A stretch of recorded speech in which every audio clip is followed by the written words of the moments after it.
Good evening, my friends, and welcome for those of you I didn't have a chance to greet this morning. I'm Jennifer Rabb and have one of the great privileges of being the president of this extraordinary institution, Hunter College.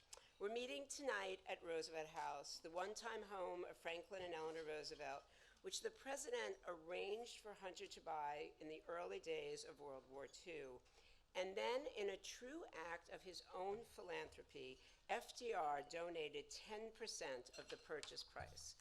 For those of you curious, it was $10,000 in those days, one of the best real estate deals in New York. We like to think that both Franklin and Eleanor would be proud of the way we have since repurposed this house as a public policy institute with an undergraduate human rights program that ranks with the best in the country. And this evening, even though our thoughts turn to the horrendous human rights crisis afflicting the people of Ukraine, we want to celebrate how we educate our students to face future challenges and carry the torch of human rights into the next generation and beyond. To do so, we have long confronted at Hunter a human rights struggle of our own, easing the path for hundreds of undocumented students who have streamed into our country, our city, and our school over the last few decades, eager to seize their own piece of the American dream, including, and of course, perhaps most importantly, an education. The philanthropy of so many people in this room has helped it make possible for us to help dreamers, these DACA students, and for that generosity, Hunter and all of our students are truly grateful. We have one young human rights hero in the room tonight, and I want to start this program off tonight by introducing him to inspire all of you and to remind you of the extraordinary importance of your work. This young man came to this country from Kathmandu in Nepal at the age of 6, forced out by political strife in his country, an asylum seeker seeking refuge who spoke no English. He came here at 6, and then after high school, he enrolled at Hunter College as a dreamer, a DACA student. When options were limited, Hunter stepped up with a generous scholarship. He entered the Roosevelt House Human Rights Program, where he became a human rights scholar, where he then worked with refugees at the southern border. In his spare time, he organized a college collective of migrant worker rights, and just for fun, he performed in opera as a baritone.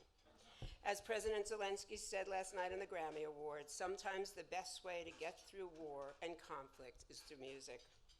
Just a few months ago, in the midst of the COVID lockdown, this special young man became only the second Rhodes Scholar in the history of Hunter College and the only Rhodes winner in the region from a public college this year.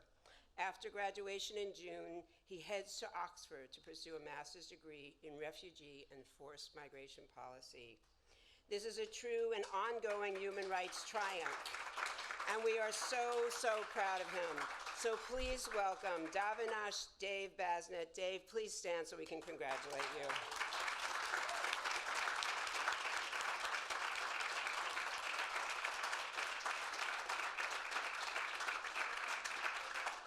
And so your work is extraordinary. It's been an extraordinary program today. And as we introduce tonight's panel, let me again thank Jessica Neuwirth, our Rita Hauser Director of the Human Rights Program, Jonathan Fanton, and of course, Harold Hoser for hosting this conference. You heard from the amazing Rita Hauser at the opening this morning, and you'll hear more from her again this morning. But Rita, I just want to say again as we close, it was your vision that brought us here, your suggestion that we become this convening authority. So Rita, just another round of applause to thank you. And joining Rita on this evening's panel, I'm delighted to welcome two special guests who will be fully introduced, but I have to just say to my dear friend Darren, you just get more fabulous every year and just blow us all away. Of course, Darren Walker, the president of the Ford Foundation. And the also equally extraordinary and impactful president of the Open Society Foundation's Mark Malik Brown, who's really, his impact also being felt around the world. Thank you, Mark. And Nick Kulish, I bring you up. You've done so much for giving a voice to the importance of human rights through your work as the New York Times correspondent on philanthropy, foundations, and nonprofits, and your voice as a former member of the editorial board. Nick Coolish, we thank you for your insightful writing in this critical area. We depend on you often for guidance and understanding, and we greatly appreciate your being with us tonight. Nick Coolish. Thank you very much for having me this evening. I will keep my remarks brief, as I think we're here to hear the big guns in philanthropy and human rights. But I will just say that I'm a person who grew up in the 1980s with what I think was a fairly clear sense of what human rights were. There were demonstrations where we held candles for dissidents in the Soviet Union. We called for freedom for Nelson Mandela and divestiture from South Africa, so long as the apartheid regime was in power. But at some point, and I'm not going to blame Francis Fukuyama here, but clearly something was happening in the 90s. At some point, the general public, I think, stopped speaking as directly about human rights. It became almost passé, and some of the big discussions in foundations became more scientific and technocratic in a sense, rather than as oriented toward rights. But obviously, in recent years, we've seen a steady accumulation of outrages against human rights, whether it's the imprisonment of Alexei Navalny, the killing of Jamal Khashoggi. And this wasn't sudden, but sometimes it can feel that way, as though the growing number of autocracies and war crimes, the killings with impunity. But now, with the invasion of Ukraine, I think it's obvious that this can no longer be ignored. And the question of what kind of a new era we have entered and how we're going to approach it has become central and pressing once again. Fortunately, I will not have to answer these questions. Rita Hauser is the board chair of the Roosevelt House Advisory Board, president of the Hauser Foundation, and chair of the International Peace Institute. She is an international lawyer and has served in several public policy roles, including as U.S. ambassador to the United Nations Human Rights Commission. Rita, should we come up one at a time or all at once? Rita, why don't you come up and we can applaud you properly.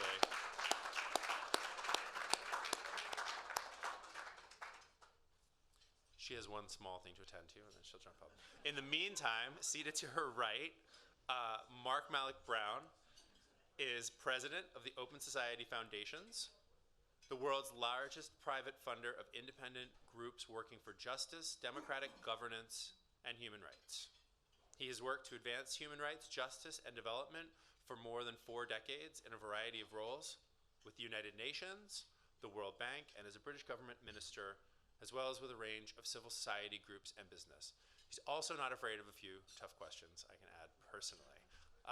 Mark.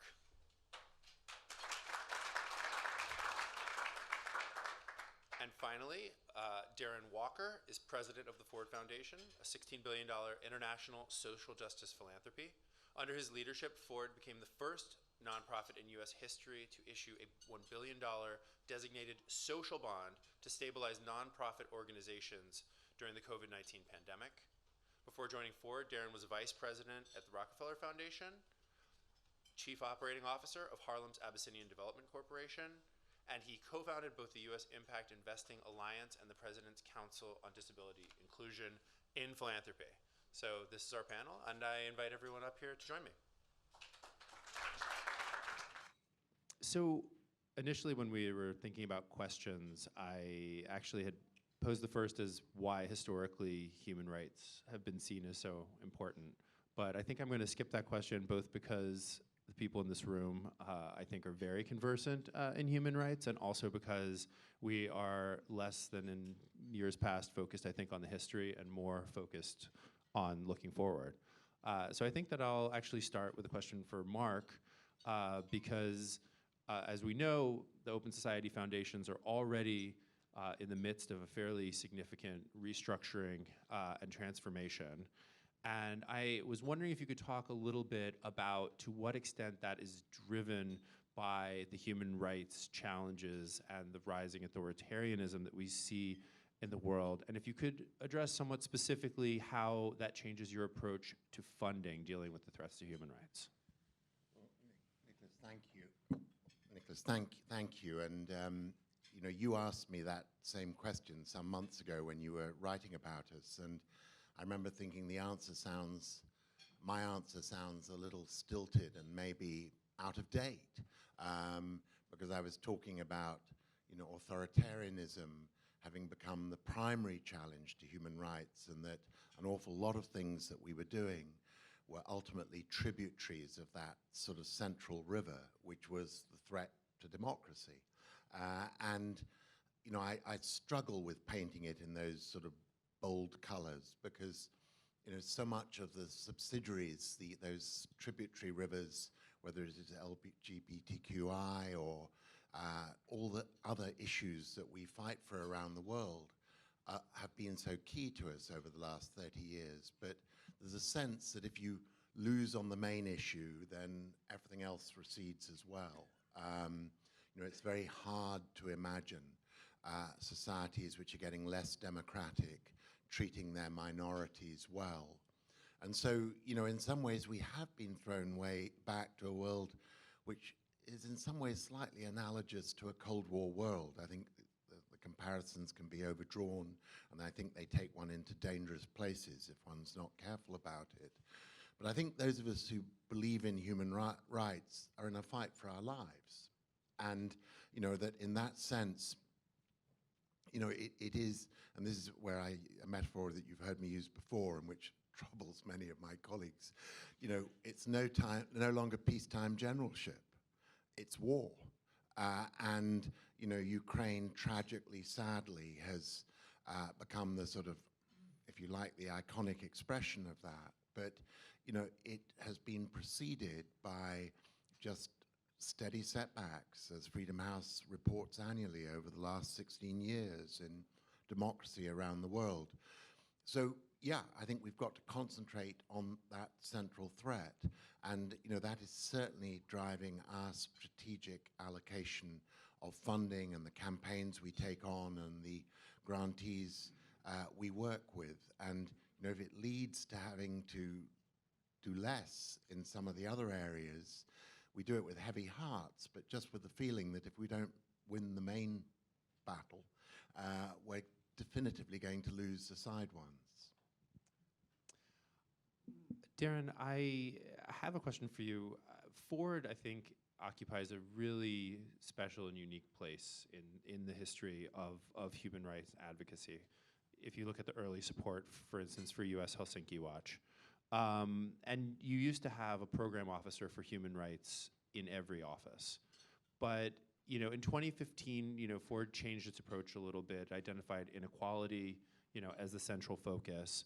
And I am wondering whether this change of approach worked, whether it led to any neglecting of sort of human rights in the traditional sense that we think of physical security and so on, or, you know, has this allowed you to tackle it in a different or more holistic way?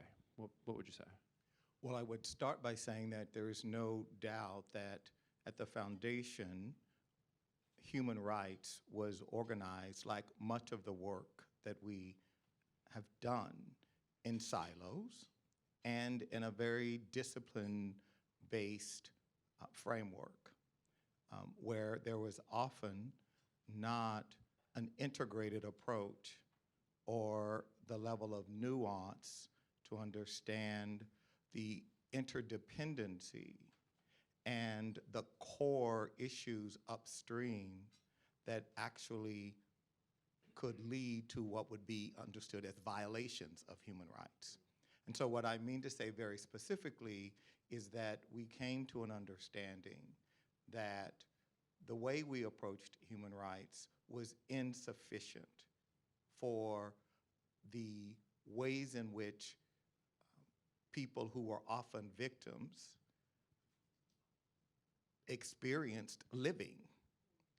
And furthermore, we were organized in a very top-down way, which meant that most of the resources for human rights funding globally were going to large global north organizations. And that reality became really clear when we did the analysis. The other thing that became really clear was the inadequacy of the human rights framework to fully embrace the reality of anti-Blackness, the reality of some of the, in many parts of the world, ways in which people were marginalized based on identity, based on structures like colonialism, and the human rights framework, the original declaration, from the perspective of many, did not take those realities into consideration, or at least didn't do it sufficiently. And so we, I think, went about a way of trying to understand what we now call intersectionality, and understanding that human rights is not a siloed program over here. And women's rights and economic and social rights are over here in this program, vertical, that actually we have to look at them in an integrated way. And there's no doubt, Nick, that there are people who feel we abandoned the human rights field. We did abandon the way we were funding the human rights field because it was not adequate for the problem of 2020. I mean, I think that one of the real challenges, and again, I'm a believer in the organizations we fund in our human rights work. But many of those organizations have had to go through really difficult transitions and really difficult internal reflection and excavation on of their own practices as it relates to some of these issues. Gotcha. Is there anything, just as a quick follow-up, I mean, as you said about 2020, but is there anything now in the light of 2022 that you think bears refocusing upon, or is there anything that, looking at where we stand, not just in Ukraine, but also in Hungary, you know, in Saudi Arabia, in China, for that matter, that needs to be readdressed, reassessed, or, you know, picked up again from a funding standpoint? Well, no, I mean, I think just to be clear, we have not funded in Eastern Europe. We have not funded, and we left Russia in 2010. Right. So it is not a geography. I mean, our focus is the global South. Yeah. Rita, I wanted to ask you, where in the human rights arena do you think that philanthropy can be most effective? You've come at this from different aspects, from different corners, and I think, you know, it's often, you know, government and large intergovernmental organizations are in fact the ones that have, you know, whether it's financially or boots on the ground, have the strongest presence. Where should large foundations and philanthropies be focusing their efforts on human rights? Well, my Bible, as I call it, was the Universal Declaration that Eleanor was one of the great founders of. And I still hew to that I think, unlike your approach, it is the individual that was supposed to be protected in the post-war world, not whether they belong to women or blacks or Hispanics or whatever. And the trend in the recent period has been disturbing to me, because most of the money now from the funders has been going to specific, particular organizations. That is, if you're a wealthy black person, it's likely, and you're interested, you would fund Black Lives Matter. I know lots of rich women who have given money now to Me Too, all of which, I could give you 3 or 4 or 5 more, all of which are fine organizations, but they are particular to that specific group and its interests. And we have lost the interconnectivity that you're talking about. It is very difficult to get black leaders, for example, to be interested in some terrible thing happening in jails in Egypt. The black focus is on blacks, and from their perspective, I suppose, correct. I've talked to I don't know how many women whose only interest in donating and supporting is for Me Too, because that's me. I'm a woman, and that's what I'm interested in. There is nothing wrong with any of those givings, but we've lost from my point of view, we've lost the focus of human rights belongs to everybody. Everybody is a human, and everybody's entitled to the rights that were laid out in that great declaration. And we have lost that. Well, part of the reason we've lost it is because it's been abused. I mean, I think there are many people, Rita, and certainly you have been a freedom fighter on the front lines with this, but there are many people who believe that human rights has been perpetrated by governments to do harm in the name of human rights, or to selectively, in the case of our own government, to selectively say we stand for human rights and then open Guantanamo. There are ways in which we have done a disservice to that original idea that has created an environment where people are cynical about these ideas that are supposed to be or intended to be universal. So I think part of the work has to be, of course, I think one of the real challenges we face, certainly as a nation, as a world, but certainly this notion of, yes, I'm a Black queer man, that is my identity, but I'm an American. I mean, we have multiple identities, and we have to make sure that we not lose sight of the larger important ones. But I think I actually understand why people and why it has become important for particular populations of people to feel a need to organize as women, as African Americans. It is necessary in order for the fullness of their rights to be able to do that. So I have no problem with that, Darren, but I have a problem with the fact that many of these organizations that matter are not interested in anything beyond their particular identity. And that, to me, is what we have lost, which was the universal quality. The first word of the Declaration is universal, and it was intended that all human beings have these basic rights. They're not always enforced, they're not always addressed, but look at the progress we made under that rubric. We have a Human Rights Division in the State Department. Every year it issues a report on the condition of human rights all over the world.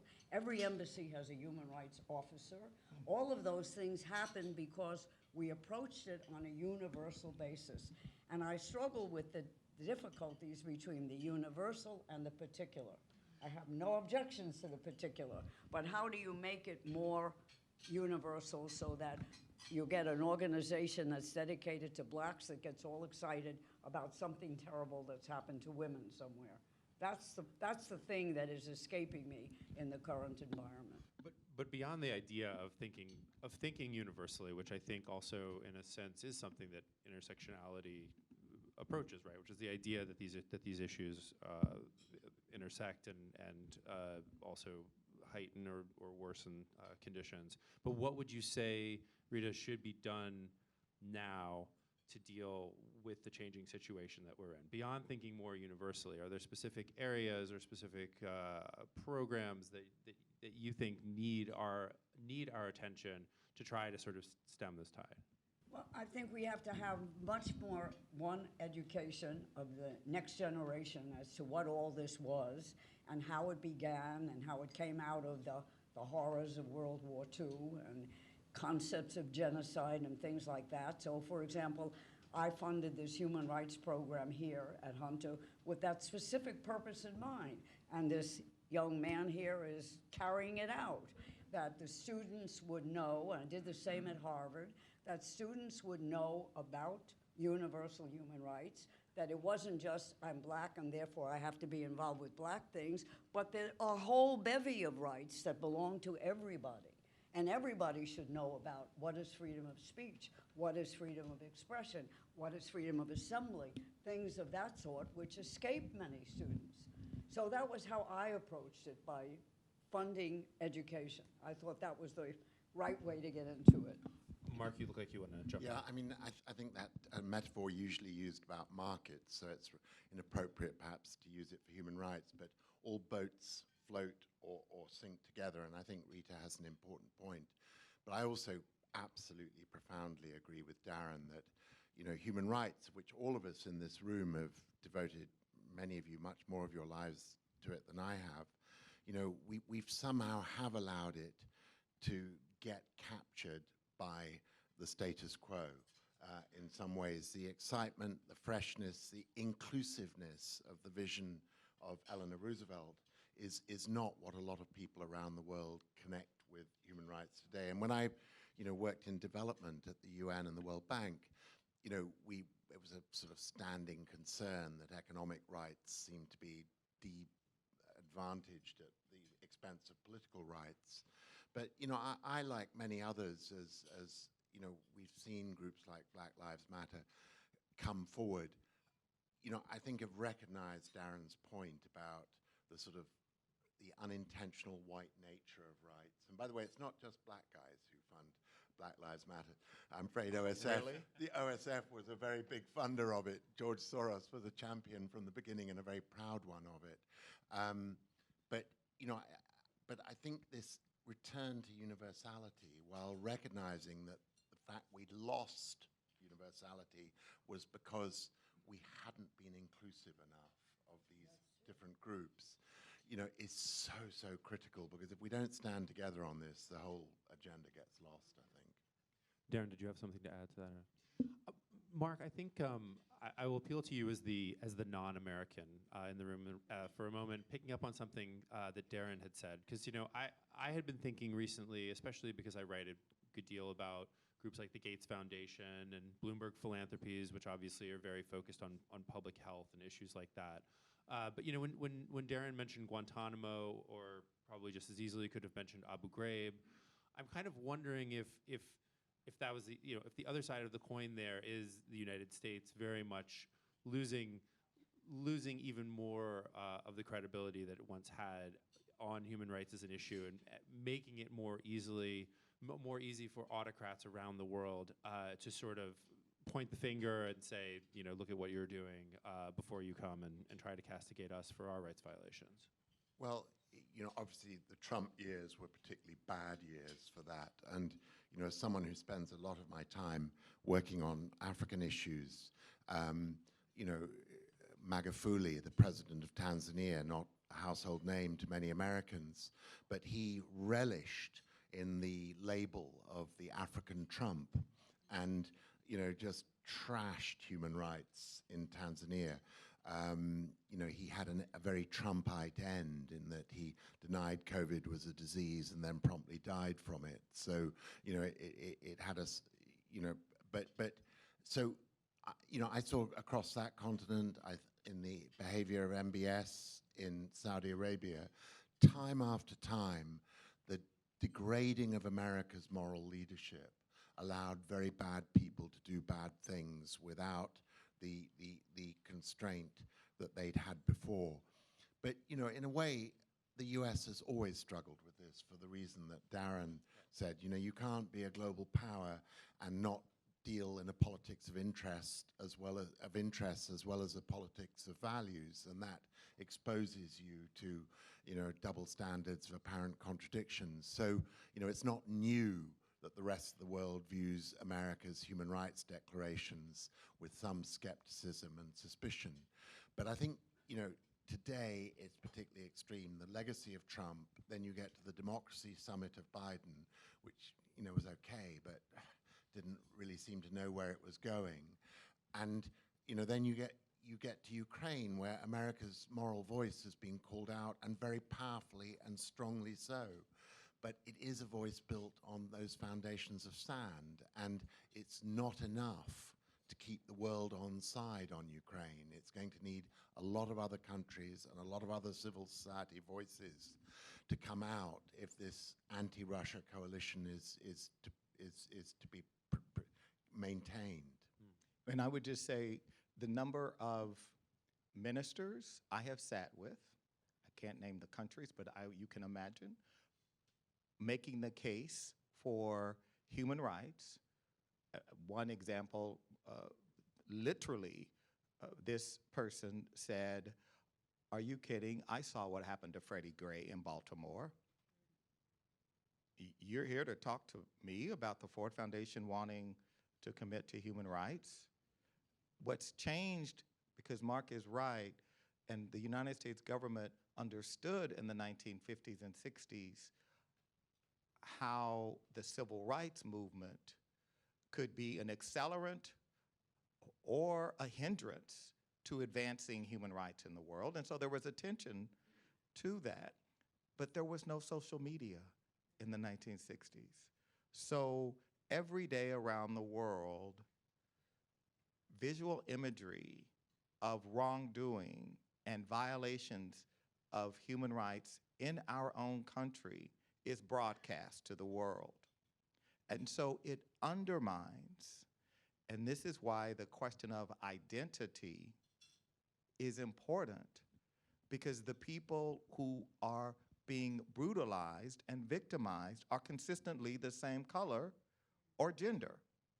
And so how that impacts our ability, because human rights is so fundamentally associated with the United States, and the framework and advancing it and protecting and promoting it, that it does make it much harder to achieve what you're talking about, Rita, in terms of the universality of understanding how all and each and every one of us has a right.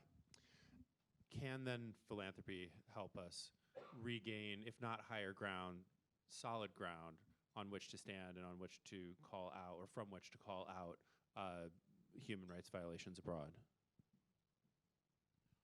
I don't know if, look, I want to be really clear about the potential of philanthropy. You know, I approach this conversation with great humility, so I don't pretend that philanthropy, the Ford Foundation, is going to transform the world. I think that there is work that foundations can do, like yours, like the Ford Foundation, that brings an intersectional understanding and analysis to what has traditionally been a universal, but universal through the lens of whiteness and the global north, right? And so we have to deepen and broaden our understanding of universality, understanding what universality was rooted in. And what philanthropy can do is to support those organizations who are doing that work, including the organizations like Human Rights Watch. Thank you, Ken. I mean, the groups who are elevating these issues and the intersectionality of them, that's what we can do. To change the topic a little bit, I think that there's fairly broad-based agreement that philanthropy is most effective when it is patient, right? When particular groups or themes are nurtured over time. I have noticed, I guess it's been about 3 years that I've been writing about philanthropy for the New York Times, and during that period I feel as though there have been just sort of huge waves, almost fashions, you know, of where I remember, I think right on my desk when I left before COVID, there was a Chronicle of Philanthropy issue that talked about how everything was climate. If you weren't doing climate, then you were missing the boat because climate affected all of these other issues and areas. And then obviously very quickly it became, you know, if you're not responding to COVID, this is a once in a lifetime, you know, pandemic. You know, then there was the economic fallout of COVID.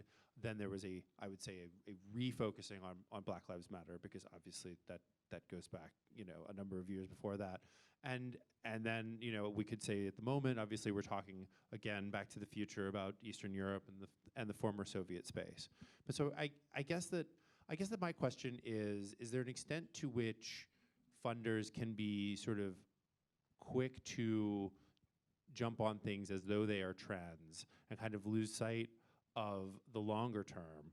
And how does one avoid falling into that trap when clearly there is a lot of pressure to respond to the biggest need of the moment? Darren's looking. Mark. All right. Well, look, it could be either of us. And look, first, I think the key thing about philanthropy is we shouldn't do that, because, you know, having run a large UN agency which had to go cap in hand to get its fund every year from donors, I know the slavery, the servitude of the kind of fashion you describe, where, you know, you're pursuing a donor's agenda in order to secure your funding. So you are subject to those whims of changing thing. And I think at the one level, you know, foundations as privately funded out of endowments have a responsibility to be, as you put it, patient and more long-term. But I think, you know, for me, foundations have ultimately two roles. One is the sort of patient pilot innovation of new ideas. And I remember when I was at the UN, a number of people in this room would come as foundation chief delegations to see the Secretary General and myself. And, you know, we were thrilled to try and urge foundations to do things that we thought we'd want to do tomorrow but didn't yet have the funds to do, but which foundations could innovate and lead us on a journey that we could follow. So there's the pilot innovation route, and I would say, you know, that some of the great historic triumphs of Ford and Rockefeller are in that space. But there is then the conscience piece, and I think the reason that Black Lives Matter or COVID or now Ukraine has been apparently so dominant in our thinking and, you know, in your in tray, is because there is a conscience role. There's this feeling that, you know, in the case of COVID, Western governments were just betraying the rest of the world. Or in the case of Black Lives Matter, that they do, and that it wasn't being recognized and reflected in our criminal justice system, et cetera. And now in Ukraine, similarly, a feeling that, you know, our very core values are on trial there, and we should be part of it. And I think, you know, in that sense, it's foundations recovering a much more activist social justice, or if you like, political lens on what they're doing, but doing it because, you know, we have to be actors of conscience. We can't just, you know, be so focused on that long term that we miss these dramatic societal changing events. I think Sure. this point of the urgency of now is real and has to be acknowledged. But I'll just use the example right now of the Ukraine. I mean, just to get very granular, we are not going to do programming in the Ukraine. We made a round of grants that were a special allocation that the trustees make available. But our focus has been on the South, particularly Africa, but South Asia, Latin America, ASEAN. I mean, what I am worried about actually is that the vast energy, media attention, and resource redirect from the South to Eastern Europe is going to be profound. And we're already seeing reformulations of ODA and one bilateral I'm aware of that is clearly redirecting funds from Africa. Understandably, in terms of it's a zero-sum game, and the urgency of the Ukraine is real. But for some of us, we have to continue to do the work that we committed to doing and to try to raise the consequences of forgetting about what's happening in Yemen or on the Horn, or all the humanitarian crises that we see in the world, and helping IRC and others who are going to be grappling with that, right? Because David Miliband is worried that absolutely he's got to build capacity for Eastern Europe and resettlement, but he's still got work to do, and he's still got to raise money from donors who are seemingly now turning their attention, because that's what we do. Right. Again, you know, we're driven by what the media tells us is a priority, and what we see on the media every day is the Ukraine has to be a priority, and it does, but there are consequences. Gotcha. And so, would you say that the best model is to devote the bulk of your attention to your areas of expertise, and then to have a sort of emergency fund idea in mind, just like the way that we as individuals will see suffering in Ukraine and will donate money to a group that's working on the ground? I'd like Rita, to please. just comment about this because we discussed it this morning somewhat. you know, the refugee issue was always seen, at least in my time, as separate and distinct from human rights issues. There were always refugees, there were always wars, there were always displaced people. It wasn't really seen as this is a universal right to free expression, to religion, to whatever. You helped refugees because they were refugees. And I hope that that will somewhat remain the way it is, that there will be a universal appeal of some kind to help all the people who have been displaced by this war. When war ends, all wars end, and you have to take care of the people who are the victims of the war. But I wouldn't put that into the human rights category. I put that into the obligation under the Refugee Convention and under other bodies of law that we have. So I hope that that will very much remain the case, because that's going to be a big demand for money. But it's money for resettlement, replacement, rebuilding, and a great deal of that must come from the governments. And I think that the organizations, the philanthropic ones, can exert pressure on the governments to give more. That certainly is the case. But, you know, the Ukraine was not a model before this war. Well, and look at, I mean, just to be clear, I mean, we have great empathy for the horrific conditions there, but there was real racism witnessed to the South Asians who were caught there, to the Africans who were caught there, and so I think again, and Rita, I very much agree with you, at least intellectually. But if the refugees whose rights are being violated are always the same color and from the same part, then looking at it as a human rights issue and a refugee issue as separate issues, and I understand the way, in terms of the way you intellectually, but the quality of the response to the Ukrainian refugees versus the Haitian refugees is palpable. And so how we account for that through a human rights lens that speaks to universality, but that also encompasses the bias, the legacy, that universality, I think, made assumptions about. Living up to the universality and not just having it be as lip service and then different tiers. Well, this is always going to be a very big issue. There's no question about it.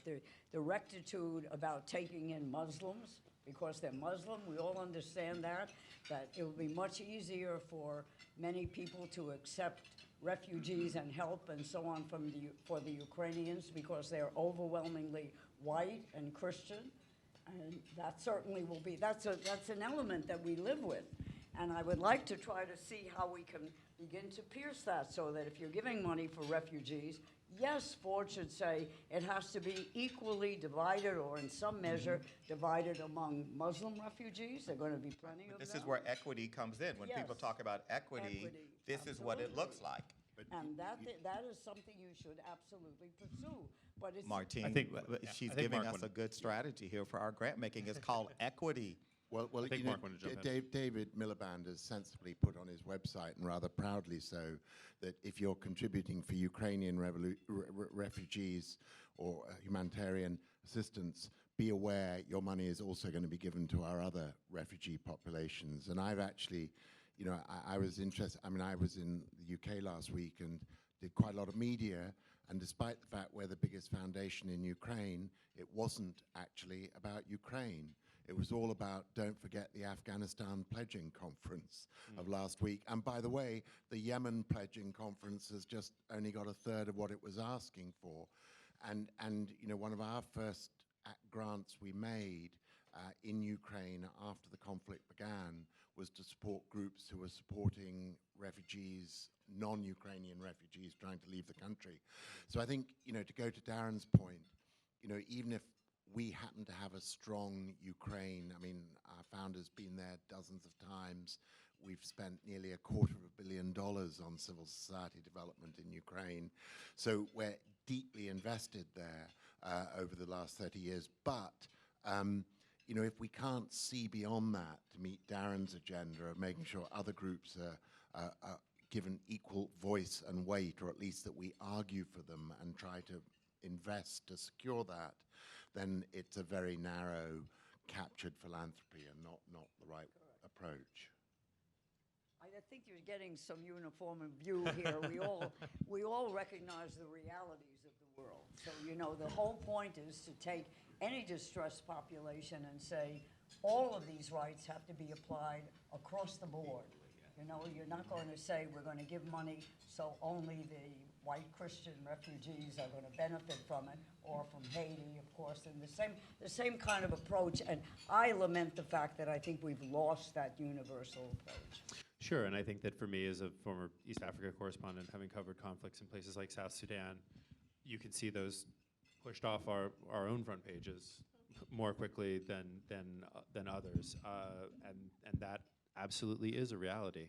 I guess in the minutes that we have left, though, I do want to try to understand sort of from each of you, you know, what, if anything, has changed in the past couple of years, and if there is anything further that you will change in terms of your funding strategies, your approaches, your emphases to deal with the broader, and I'm not just talking about Ukraine here or Russian influence, but worldwide, but the broader human rights crisis that we have in the world. Rita, I'll start with you. Well, I think you see that all the time, you know, at the UN, obviously there's interest in certain groups and not in other groups, and there's nobody really backing up the High Commissioner. And the prior one, of course, our dear friend who got lamented all across the board because he attacked Arab countries, and somebody's got to be speaking for the universal. I keep coming back to that there are people here and people there. Some are black, some are white, some are Jews, some are Christians. Whatever they are, they're all entitled to the same protection. And I don't hear that voice anymore echoing it. I'm sorry to say I don't think the current Secretary General has done anything to speak of about those issues. And that's what I think has gotten lost whenever I look at this Universal Declaration. The idea that we were all people belonging to this world and that we were all entitled to these basic rights. Hard to enforce, even with our own government. You know, we got to press on them. And I think the foundations have to have programs that look to that universality. And I lament, as I say, I know a lot of women who are wealthy, whether by divorce or inheritance or their own earnings, who have gotten into all of this because of Me Too. But when you say to them, how about somebody who isn't a woman? How about somebody who's abused in any other way? Well, that's not my issue.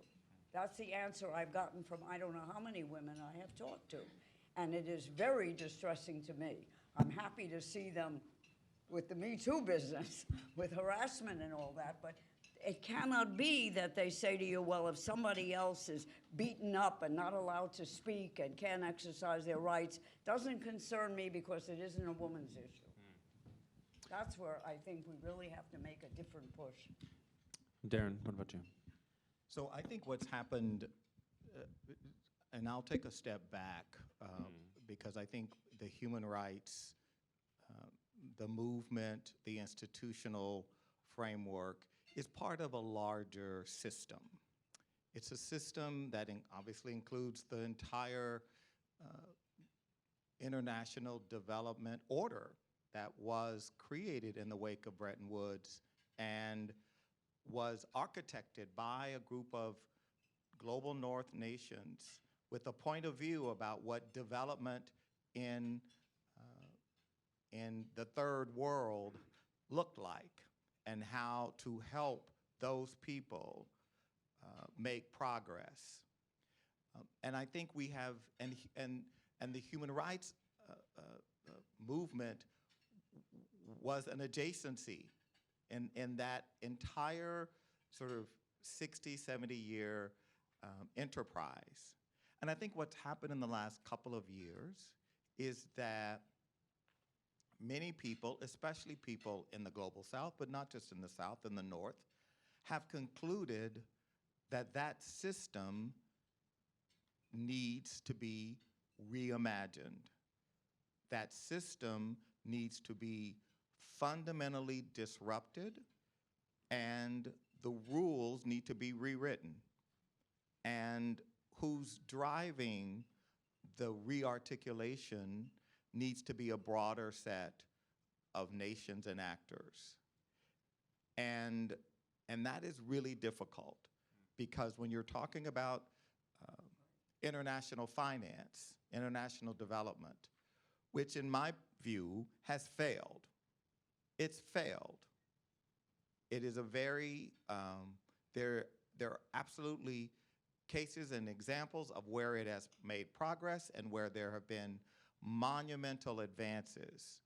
But as we look to the future for that structure to sufficiently generate shared prosperity around the globe, it is unable to do that.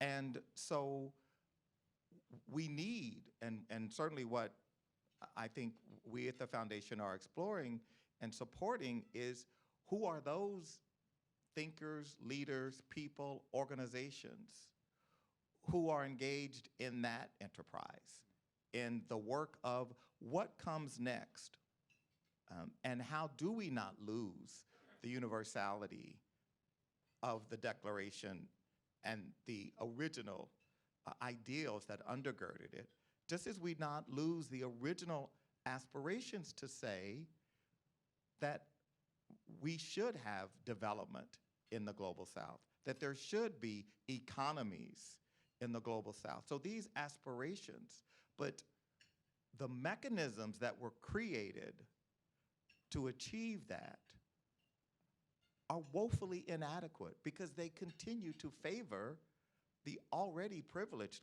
nations and compound the disadvantage of the already disadvantaged nations. And Mark, what would you say? Just one comment each on 2 points which are made. First, Rita, when was there a time that wealthy New York society ladies didn't have just one cause at a time? Well, I would say when wealthy New York men didn't also. Yeah, have, agreed. I'd properly corrected. But it does. That may be just an inbuilt structural trait of New York philanthropy.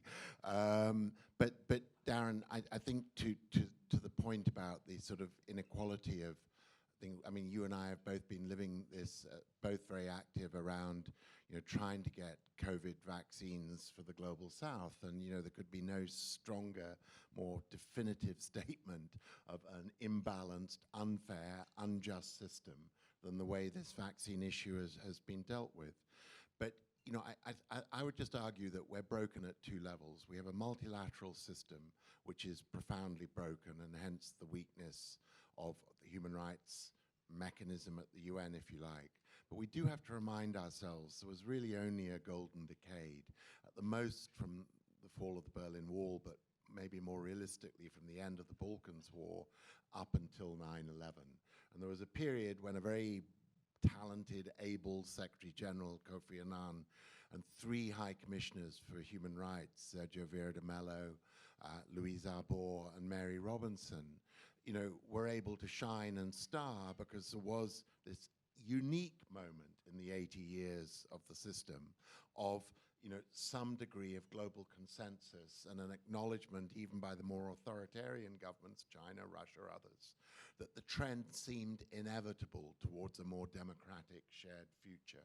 But it was 1 decade out of 8, and we're now back to, sadly, the much more normal status quo of a completely hobbled intergovernmental system, which then in turn puts much more weight on the civil society counterpart. And, I, for example, busy making sure we're investing in tracking war crimes in Ukraine at the moment, because the US government is keen on it today, where they'll still be keen on it tomorrow when they have to construct an exit ramp for Putin from this conflict will remain to be seen, because governments deal with interests. So a strong civil society is critical. But my final point, Nicholas, just to say we haven't got it, because, we have failed Darren's test.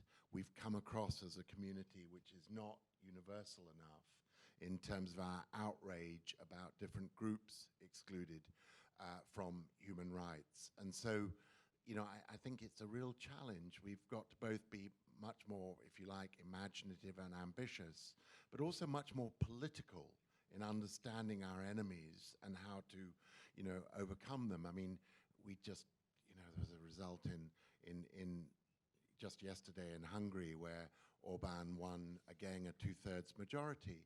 But on the he'd have been able to get away with putting a referendum up at the same time with a highly partisan question about LGBTQI rights. And, was that smart to let him do that, to conflate his election campaign with an issue which was appealed to his natural base? So I sometimes think we're just not political enough as a community to really make smart choices. And so I think that's the challenge. We need to rebuild ourselves more universal, more political, but with our elbows being a lot sharper too. I think that we need to wrap things up a little bit, but I know that I have not had the best last couple of years here, and I think I probably speak for a lot of us when I say that. But I'd like each of you to just say one thing that gives you hope or gives you room for optimism, so we leave everybody at the end of this discussion with something a little more positive than the broken system. Darren, what is giving you reason for hope in the years ahead? Listen, I think I envy Jennifer Rabb because she is in an environment with young people every day. And there is nothing, one of the reasons I relish commencements is because you get to be with young people and experience their dreams, their aspirations, their anxieties, their neuroses, all of those things that they have. As Jennifer knows, I've had the great privilege for many years of chairing the New York Roads selection process. And one of the things that I have loved is seeing how institutions that were traditionally incredibly backward-looking in terms of what excellence looked like, which meant Ivy League, white, and probably educated exclusively in private schools their whole life. And it is so amazing when you sit and you interview these young people and you see them and you see what the outcome is. And you see that schools like Hunter remain at the top of their game, that public institutions like Hunter are ideal, are themselves turning out more social mobility, delivering more mobility than the Ivies, delivering more opportunity to realize dreams and aspirations, to realize our democratic ideals that we see happening. So the invitation to come here allows me to come to this school and to be reminded of what a great public institution is doing and the quality of the young people who are here. That gives me hope.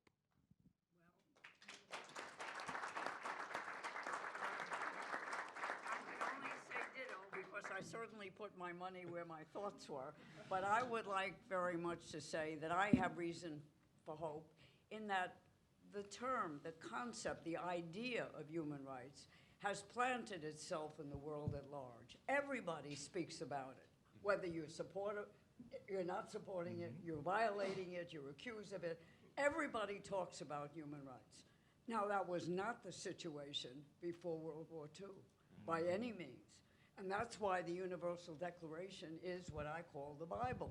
Now, you know of no government that is a reasonable government of any kind where commenting on world affairs, the president doesn't speak about human rights and support of human rights, whether they do or they don't.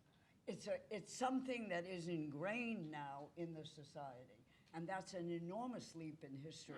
That's centuries where human rights was never thought of. Whoever thought that Mrs. Jones had a right to anything?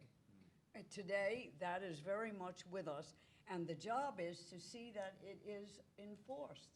And of course it's not easy, Darren. We all know that. And we all know that every government, including our own, makes all kinds of bargains with the devil. But that's politics. But we have to be around to make a lot of noise. That's what look, everybody understands all the trade with China, and we say a few things about the Uyghurs. I'd like to see much more coming out of the world about the Uyghurs, right? That's a minority group that is completely repressed. Why don't we do it? Because. We all know why, because. But that's where I think there's both hope and despair. The hope is that we know what it should be, and the despair is that we don't always get it done. Mark, the final word to you. Oh, sorry.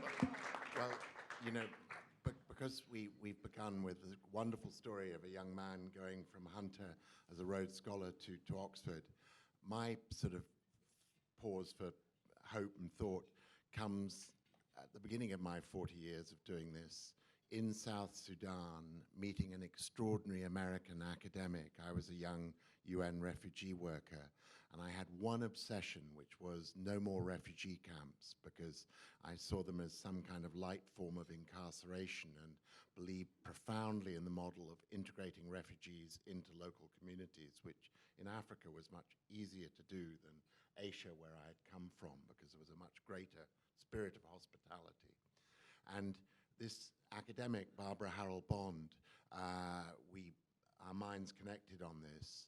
She left South Sudan, having managed to offend everybody in the UN except myself with her impossible questions, and took her impossible dream to Oxford, where she founded the Refugee Studies Center, which is the precursor to where you'll be studying. And, you know, it was an extraordinary group of us who over many years kept on reaching into our pockets to keep this thing going. Establishment Oxford absolutely hated the idea of, you know, refugees having made its way into the pure academic program of the university. Maybe this doesn't count, but I have to finish with one wonderful moment that I told Barbara they were not nearly ambitious enough in their fundraising, and I was going to fix it. And I was going to get them a full professorship, endowed, and I'd do it in weeks. And having sort of declared this after too many glasses of cheap claret in an Oxford common room, was amazed to immediately become the legendary donor, not donor, but sort of fundraiser at Oxford, which wasn't even my own alma mater, because a widow in Jersey died within 2 weeks, leaving the whole endowment in one go, which is why there is now a centre. And I honestly, every college in Oxford wanted me on their boards and their fundraising committees, but I had the good sense to step down while I was still ahead of the game. But anyway, that is where you go, and remember, there's a great professor there, still an endowed chair. Well, on behalf of the audience, I really want to thank each of you and all three of you, Rita, Darren, Mark, for the lively discussion tonight. Thank you so much for coming, and thank you so much for sharing your thoughts with everyone.